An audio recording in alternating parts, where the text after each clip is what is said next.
Srimad Bhagavatam, Canto 2, Chapter 5, Text 42, translation and commentary by His Divine Grace, Srila A.C. Bhaktivedanta Swami Prabhupada. Bhurlokaha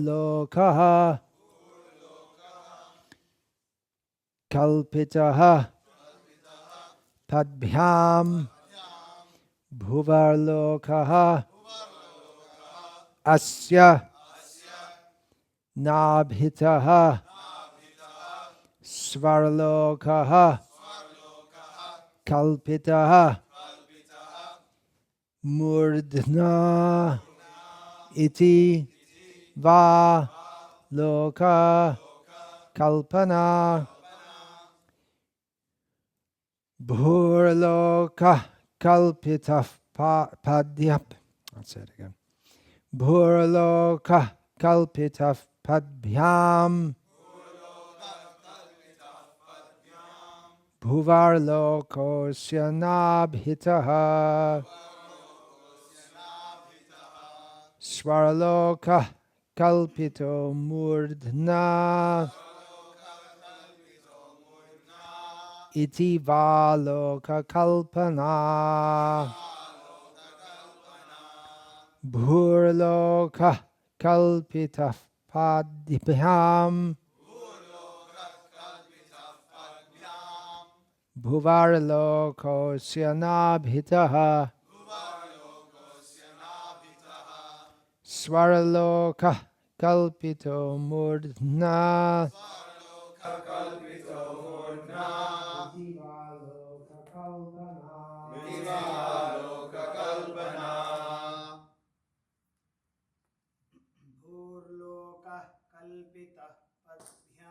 Bhurloka kalpita padbhyam Bhuvarlokosya nabhitaha Svarloka kalpito murdhna Itivaloka kalpana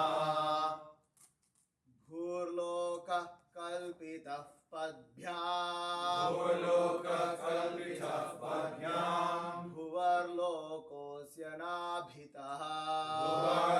kalpita padbhyam Bhuvarlokosya nabhitaha Svarloka kalpito murdhna Itivaloka kalpana Bhurloka kalpita padbhyam Bhuvarlokosya nabhitaha Svarloka kalpito murdhna Itivaloka kalpana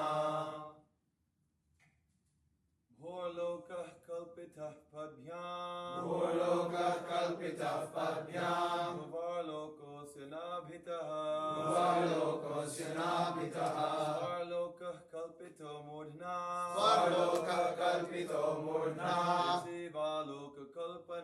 Itivaloka kalpana Ladies,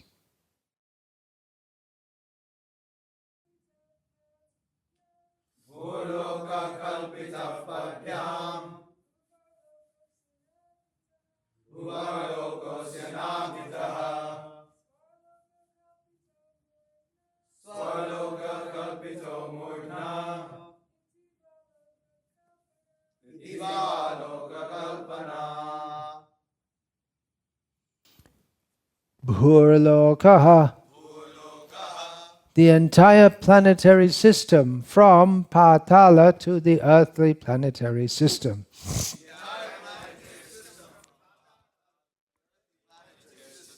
Kalpitaha, imagined. Padbhyam, situated on the legs. Bhuvarlokaha, the Bhuvarloka planetary system. Asya, of the universal form of the Lord. Nabhitaha, out of the navel in the abdomen. Swarlokaha, the higher planetary system beginning with the heavenly planets.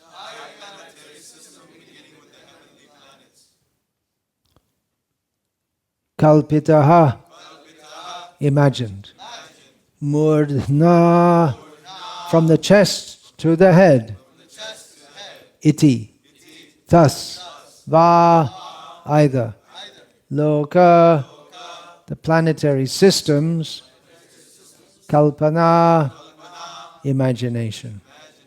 Others may divide the whole planetary system into three divisions, namely the lower planetary systems on the legs up to the earth, the middle planetary systems on the navel, and the upper planetary systems, Swaraloka, from the chest to the head of the Supreme Personality. Purport. The three divisions of the complete planetary systems are here mentioned. 14 are imagined by others, and that is also explained. Thus end the Bhaktivedanta purports of the second canto, 5th chapter of Srimad Bhagavatam, entitled The Cause of All Causes. Om Jnanatirmirandhasya Jnananjana Shalakaya Chakshurinmilitam Yena Tasmai Shri Gurave Namaha Nama Shreshtham Manumapi Shachiputram Atra Swarupam Rupam Tasya Grajamurupurim Maturim Goshtavartim Radha Kundam Girivaramaho Radhika Madhavasham Prapto Yasya Pratita Kripaya Shri Gurum Tam Natosmi Vandeham Shri Guru Shri Ataf Parakamalam Shri Gurun Vaishnavanscha Shri Rupam Sagrajatam Sahagarna Raghunathan Vitam Tam Sajiva Sadvaitam Savadhutam Parajana Sahitam Krishna Chaitanya Devam Shri Radha Krishna Padan Sahagarna Lalita Shri Vishakhan Vitamscha Guru Vaishnav Bhagavan Tina Smarane Hoy Bigna Vinashan Anayashe Hoy Nijavanchita Puran Hare Krishna, Krishna Krishna, Hare Hare, Hare Rama, Rama Rama, Hare Hare. Imagination is mentioned here. It doesn't mean that the planetary systems don't exist or that there are no divisions between them. The division, exactly where it begins and it ends, may be arbitrary, just like we see. Where does Asia begin and Europe end? What's the answer? Anyone from Russia here? No. It's said to be at the Ural Mountains. Well, you can call it Eurasia also. Europe's peninsula sticking off of Asia, actually.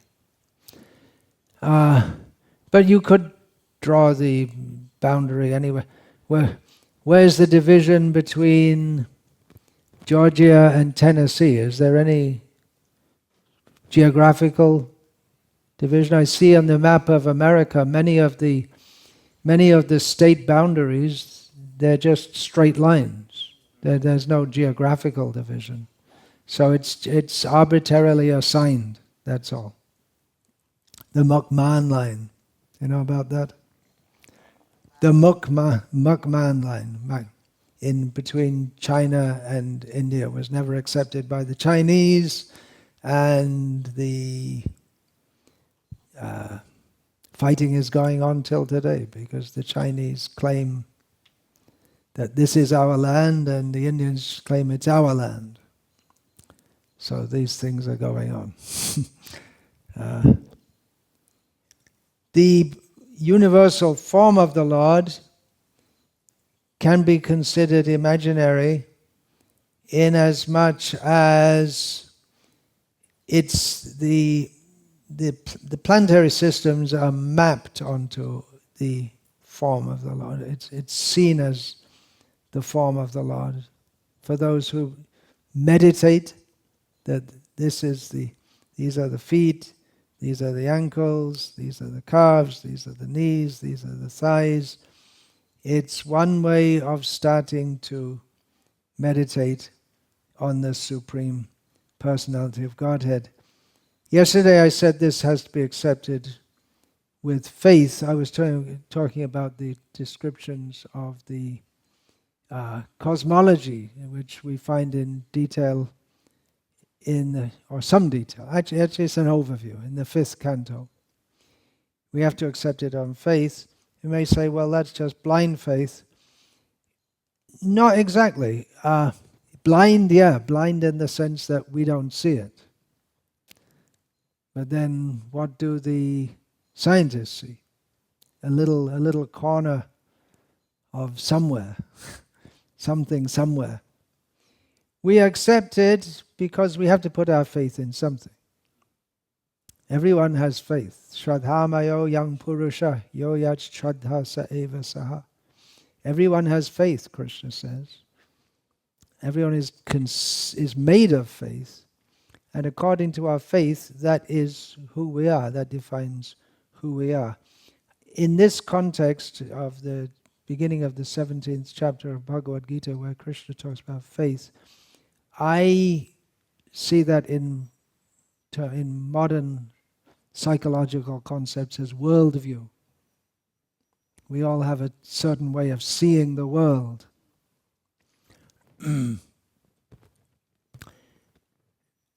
Definitely, if anyone is a little thoughtful, they can see that the general worldview of people in general is much lacking. It's not right. You just live and try and enjoy yourself and then you die. So we have knowledge from the Vedic scriptures, which we receive via Srila Prabhupada. Very convincing knowledge of the nature of the soul, the distinction between spirit and matter. And we can put that in practice and find that it works. Susukam kartam avyayam. We enter the platform of eternity, the happy platform.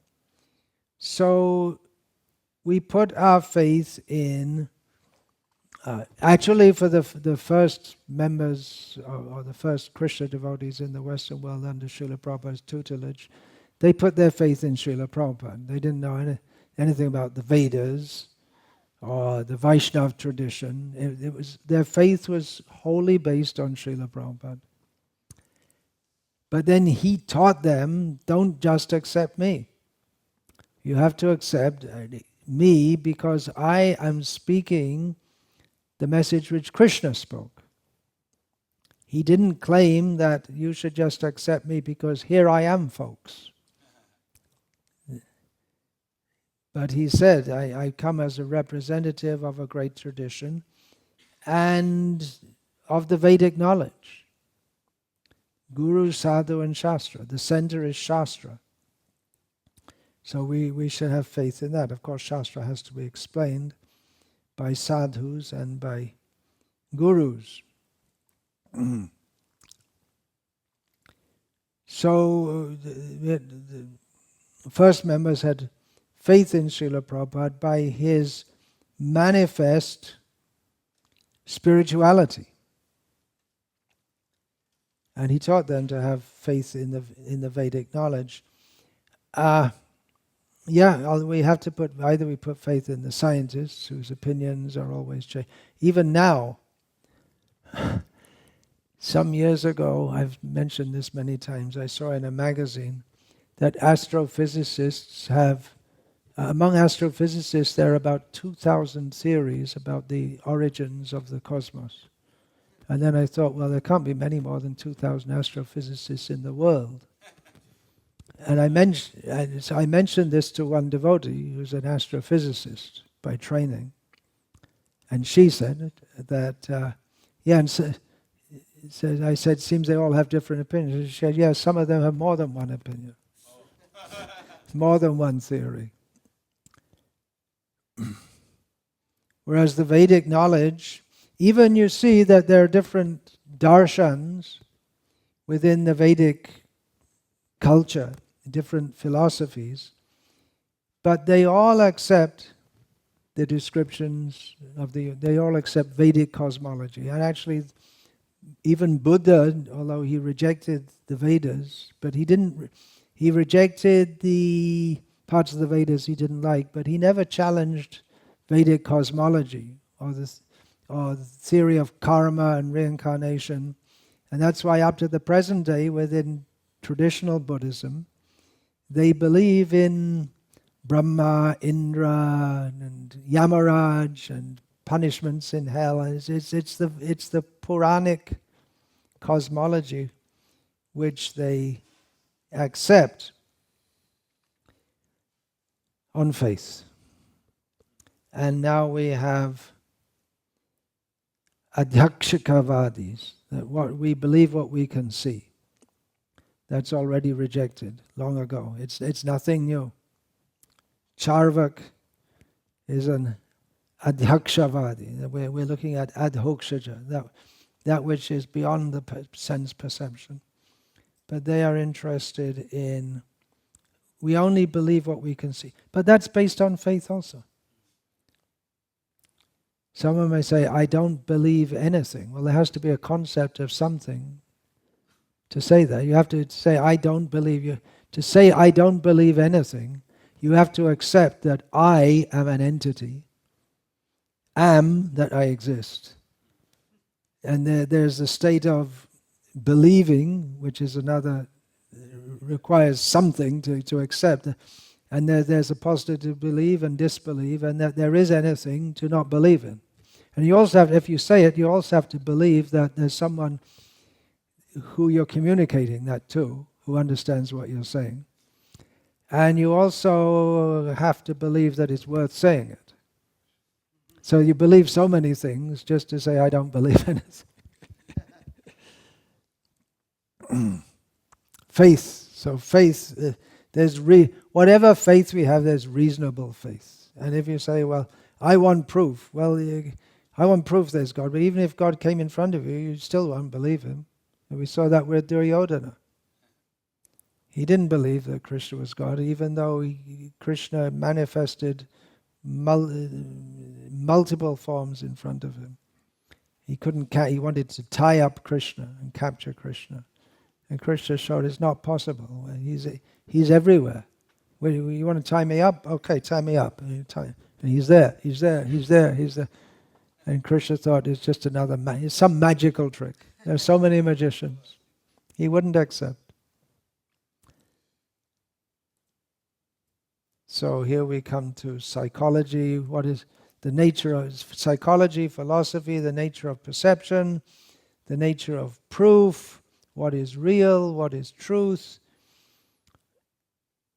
You can go round and round in circles, or you can accept the Vedic knowledge as delivered by someone who is clearly in contact with the truth. And whatever it is that we believe, we're going to come to some state where things just don't seem to make any sense. There's going to be some inconceivability. Just like the hard-headed skeptics about the existence of God. They believe in Big Bang theory. Just give us one miracle and we'll fill in the rest. Big Bang is some miracle, right? Or the solid state theory, well, the universe is just here, it's always been here, but then why? Why? You can throw out any inconceivability by just saying, well, it is because it is, and that's it, the anthropic principle. Everything's here because it's here. And the proof that it's here is that it's here. This is the anthropic principle. It must be like the way it is because that's the way it is.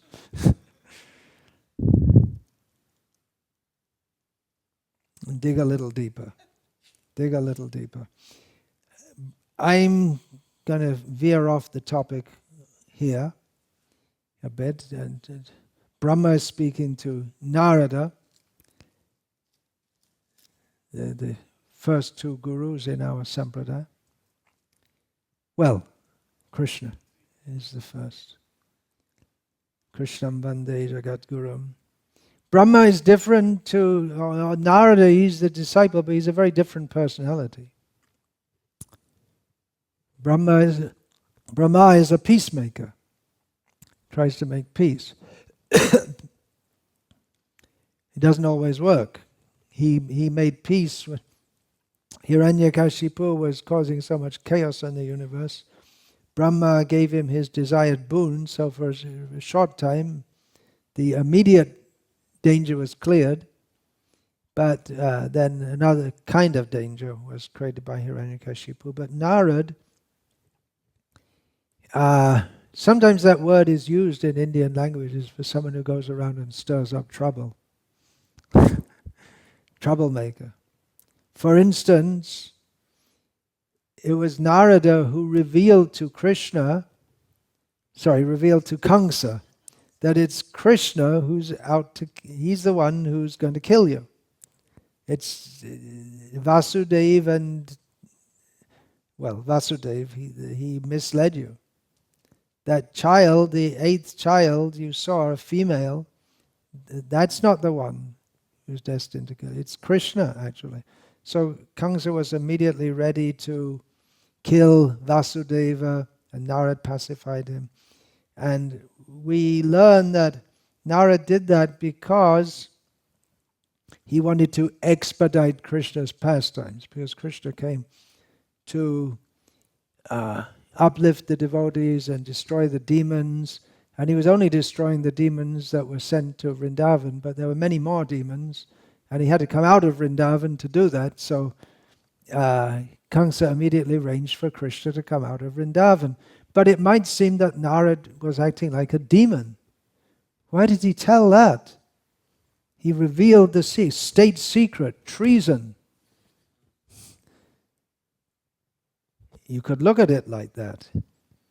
Is Narad a devotee or a demon? Well, of course, we all accept him as a devotee. But it might appear, at the time, it might have appeared to the devotees that he was acting as a demon. Why is he doing that? Now, Kamsa's going to call Krishna. The gopis weren't happy, that's for sure. They didn't know about Narada saying that, but they weren't happy at all.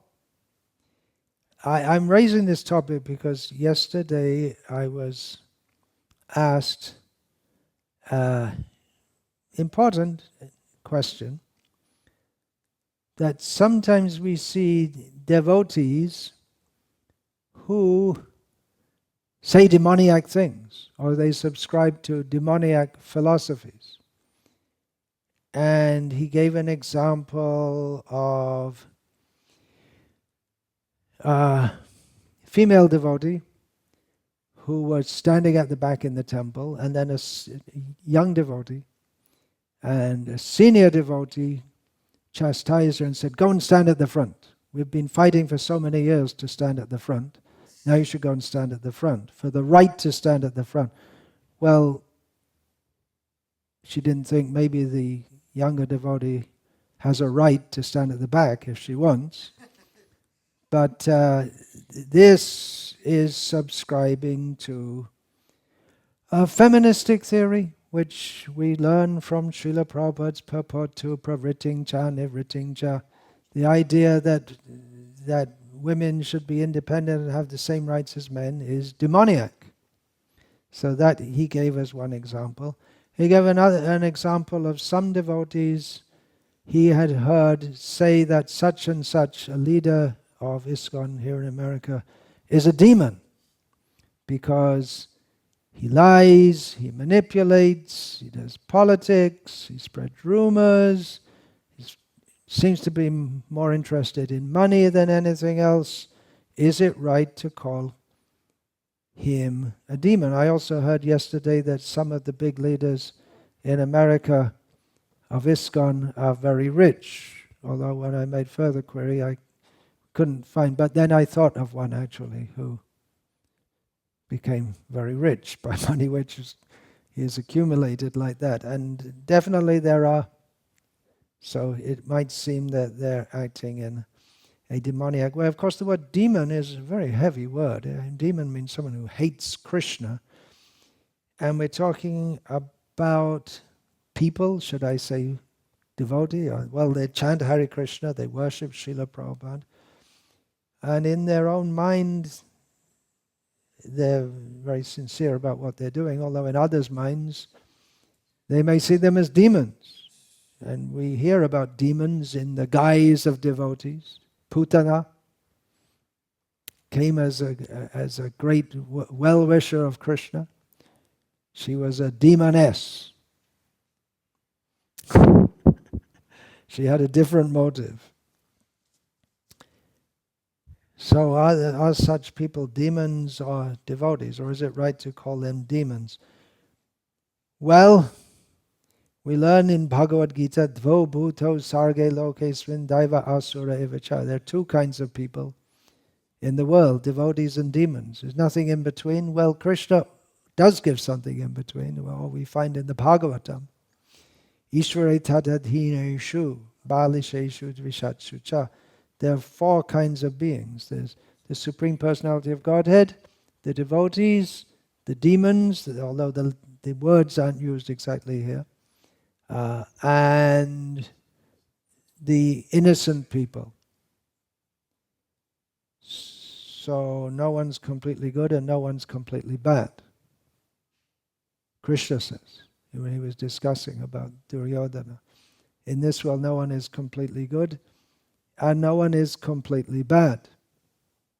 Of course, devotees, they're completely good. Yasyasti bhakti bhagavatya kinchana savai gunais tatra samasate suraha harava bhaktasya kato mahan guna manoratena sati davato behi.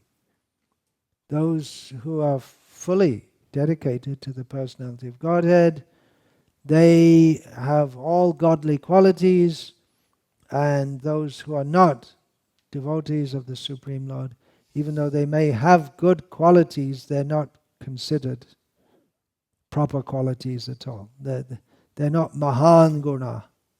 They're not fully developed qualities. We also learn from Bhagavad Gita, from Krishna's instruction, that even if a devotee is bad, he's good. Api chet suduracharo bhajate mamananya bhag sadhureva samantavya samyag vyavasito hi saha. A very much disliked verse at the present time within our society, because some devotees, suduracha means really, really, really bad. And some devotees, there may be a competition to see who can prove this verse of Bhagavad Gita best by doing the worst activities, which are not very much appreciated. Within Vaishnava society, and there's a lot of condemnation. Srila Prabhupada said we should try to see unity in diversity. That devotees, they're different, they have different approaches. We should see or try to establish unity rather than exacerbating the diverseness. But at the present time in Vaishnava society, there's a lot of condemnation of pretty much everyone gets condemned by someone. Whatever you do, someone will criticize. And if you don't do anything, someone will criticize. He's not doing anything. See, he's just not doing anything. So better try and do something for Krishna. And be sure someone is going to criticize you for that. But some of the things said are extremely heavy, and it seems that there are some devotees whose main pleasure in life is, especially on the internet, because no one can shoot back at you. They can typing-wise, but who can be mirror, mirror on the wall, who is the heaviest of them all? It's, mirror. Look in the mirror. That's a good idea. Who's the nastiest? It doesn't really seem very Vaishnava to use the strongest possible terms in condemning Vaishnavas, or they're not Vaishnavas. They're not Vaishnavas. It was quoted that once Srila Prabhupada said about Tamal Krishna Goswami. Someone quoted that Prabhupada said about him, he's not a Vaishnava. Prabhupada might have said that about him. He might have said that because Prabhupada said very heavy things. But does that cancel out the years of service and the fact that Prabhupada accepted him at the end? And you take one quote, and that's definitive. Which we only have one person's record that he ever said that anyway. So actually, just in case we all forget, the purpose of this Krishna conscious movement is to develop love for Krishna. Maybe we can have it as a bonus. We love Krishna and hate Vaishnavas. We can have, it's like you have the best of both worlds, right? Because there's a special ras in hating Vaishnavas. Is there? I don't know. It seems that there are certain persons who are more into hating Vaishnavas, they're more into cultivating that than they are into developing love of Krishna. Certainly there are anomalies, there are demoniac traits. After all, we're all in this material world because we turned away from Krishna. So practically we're all demons down here. And some of us are looking up. Everyone is in the gutter, but some are looking up at the stars. So what do we do? When we say, one thing we can see, those whose whole life is based on seeing the faults of others, they're more into hating than loving. Well, I can speak for myself. I really don't want to get too close to them because this material world is one of hatred. Ichcha dvesha samutena. It's one of desire and hatred. It doesn't nourish our love for Krishna. We should see that there are wrong things going on in Vaishnava society. We can't say, and we can't. There will never be a time in this material world where everything is completely perfect. And even in Vaishnava society, what are we doing? We're dealing with ourselves and others who come from a background of non-Krishna consciousness. And it just doesn't happen overnight that we become purified. So there are always going to be the lower tendencies. And it can be artificial also just to try to see the good qualities only.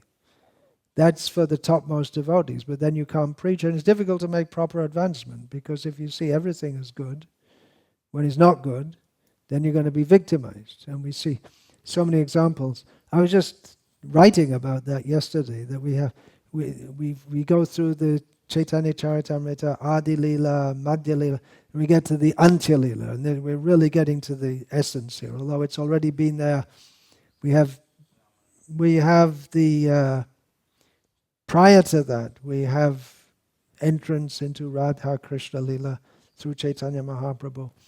But the Antya Lila is really the time which was not reported by Vrindavan Das Thakur, when Chaitanya Mahaprabhu, more and more in Puri, enters into his internal mood, the internal reason for which he came, to relish the feelings of Radha for Krishna. And it starts off with Rupa Goswami meeting Chaitanya Mahaprabhu, reciting his poetry, reciting the glories of the holy name, revealing to all the Vaishnavas Chaitanya Mahaprabhu's inner feelings as Radharani pining in separation from Krishna.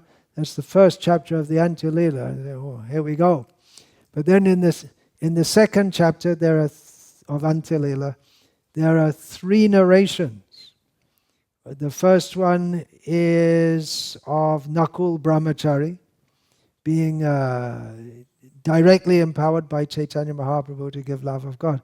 And then the next one is Bhagavan Acharya, who's a personal associate of Chaitanya Mahaprabhu, being chastised for his predilection toward Mayavad,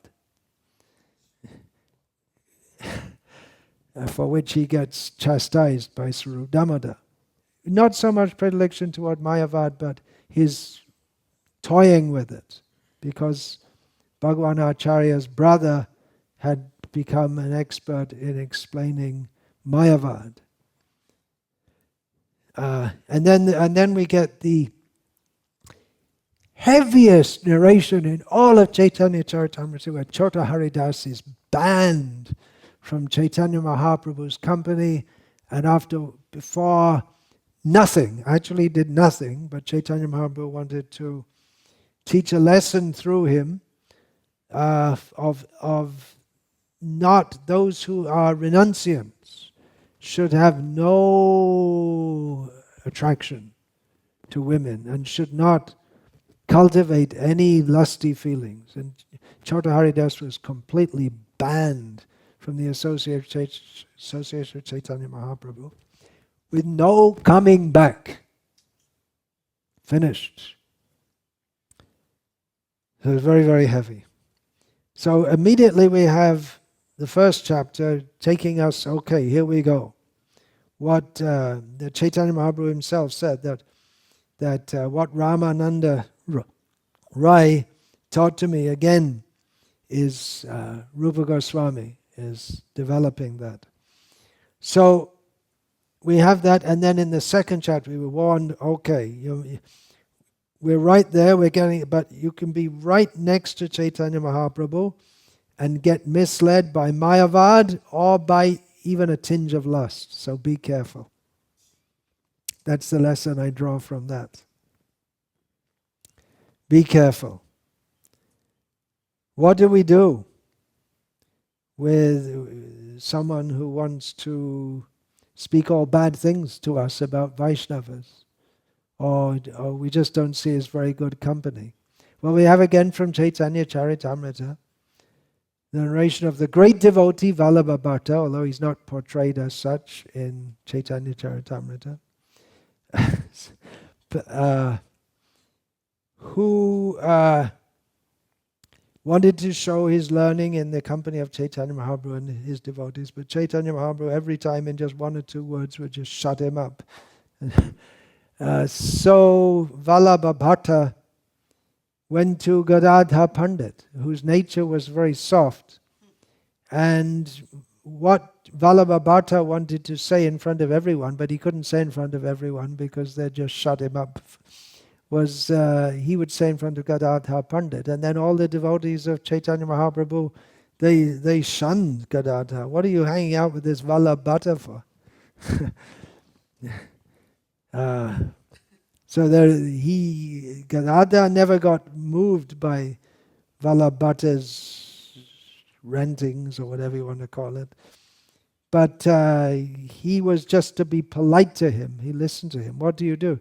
Should you be polite if someone wants to come up to you and say, well, actually, blah, blah, blah, blah, blah, blah, blah, blah, and then just non-stop telling about so many bad things that people are doing, and you can understand that they're not doing it in a constructive way, that in a manner that's going to, okay, now we can see there's a problem here, we should be careful of that and not be victimized by that. It's just like, oh, this one's bad, that one's bad, this one's bad, that one's bad.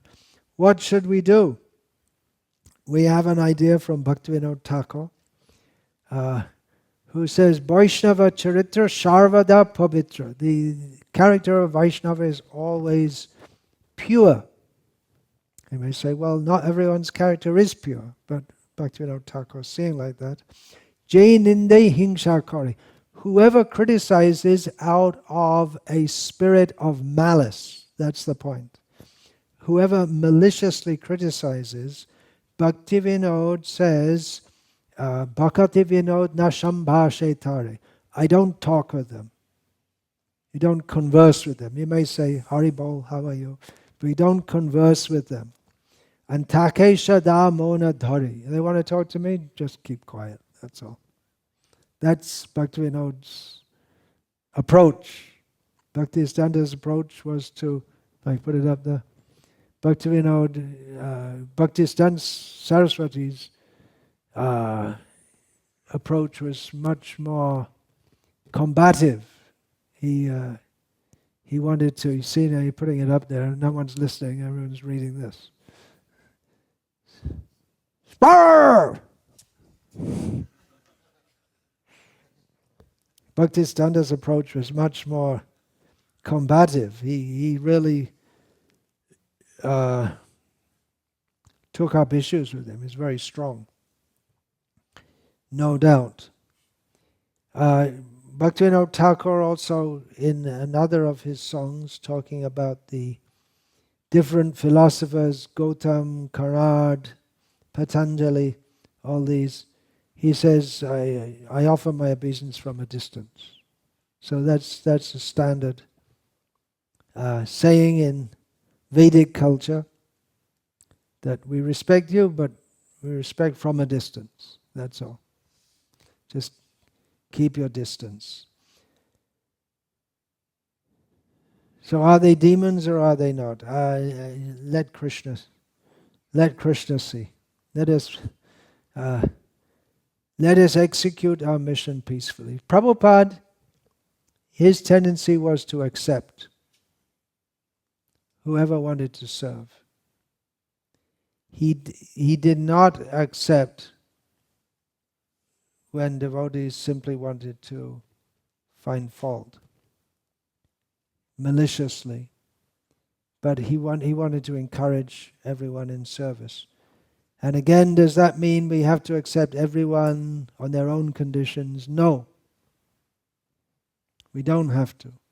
Well, that's why, as I said, Srila Prabhupada established ISKCON. He wanted to establish a group of brahmanas who could show by example the highest standard.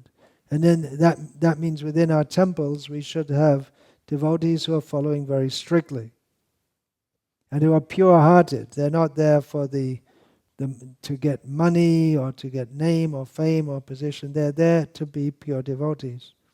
That's it.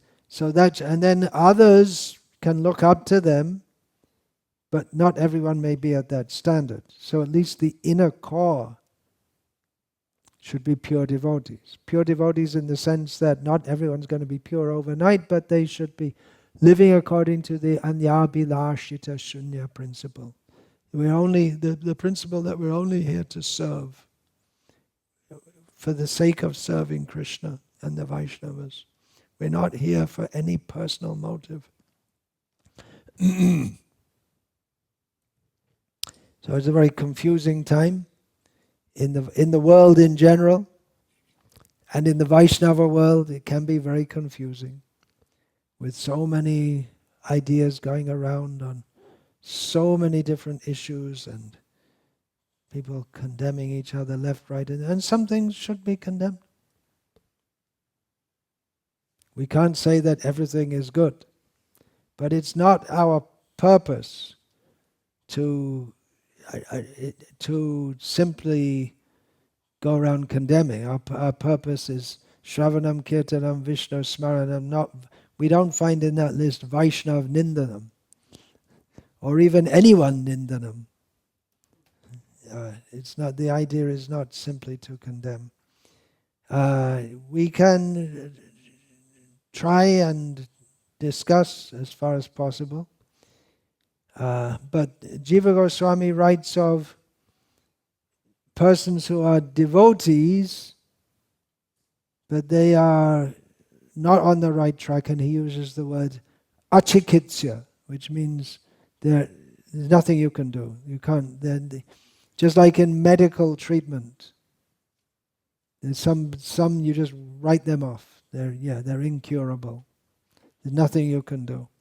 So if they're like that, no, all right, you be like that, and we'll be like this, and you say what you like, you do what you like, and we'll go on doing what we know to be right. And they may say the same thing about us. And that's why the ultimate judge is Krishna. But we do have standards. It's not that everything everyone says, does, or thinks is right. There are standards. There is Shastra. There is Guru and Sadhus. Hare Krishna. I'll finish that. All glories to His Divine Grace, Srila Prabhupada.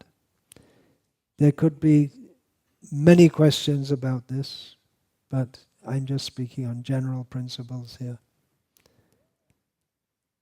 Hare Krishna. Vancha kalpatarubhyascha kripa sindhubhya evacha patitanam pavanebhyo Vaishnavebhyo namo namaha Dante nitaya churnakang padeyo nipatya Kridva chakha kushatam etadaham brahmi Hey sadhava sakala eva vihaya durat goranga chandra charne gurujana Parivadatu jano yatha tatha vananam karotavayam vicharya Hari rasa madhira madhati madha bhuvi nardama nirvisham Hare Krishna.